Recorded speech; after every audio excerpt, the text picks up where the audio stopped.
Hindi mo kami titigilan!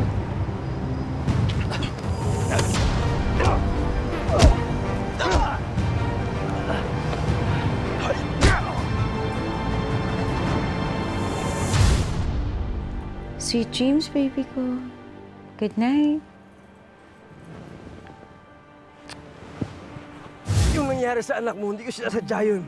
Walang doktor na gusto mamatay ng pasyente. Ganun talaga. Kapag may fatal gunshot wound, dumating yung anak mo sa ospital. 50-50. Lahat ginawa ko, maniwala ka. Yan talagang oras niya na. Anong oras na niya?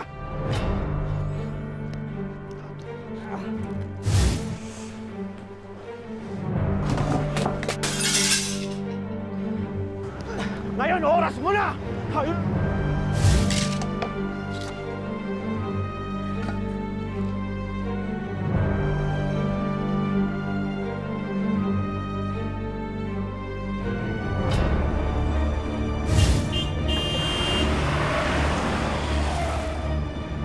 Buhay ka, boss! Buhay na gulo yan! Okay ka lang. Ano, pre? Okay lang ako.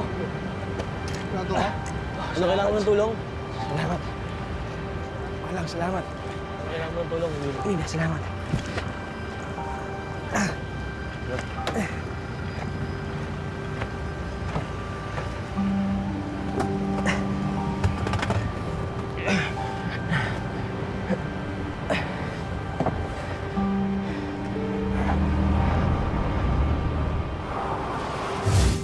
Diyos ko, Brian, ano nangyari sa'yo?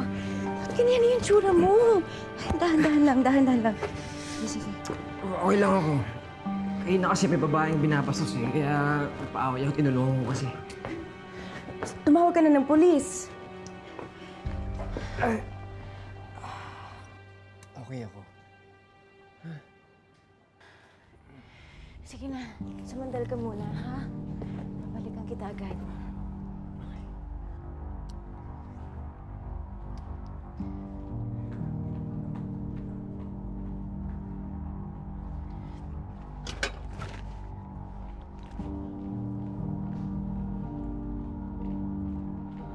Oh, my bride! Are you really okay? Huwag niyo po sasabihin kay Jessie, ha? Ayokong mag-alala siya, eh. Pero si Amado, yung hayop na Amado na yan, mukha talagang gusto niya akong patayin. Oh, my God! Nakapag-report ka ba sa mga pulis? Are they even doing something para mahuli yung lalaking yun? Okay na. Nakapag-report na ako at nangako sila na lahat gagawin nila para mahuli si Amado. Basta huwag niyo lang po sabihin kay Jessie. Are you sure? Oh, my God.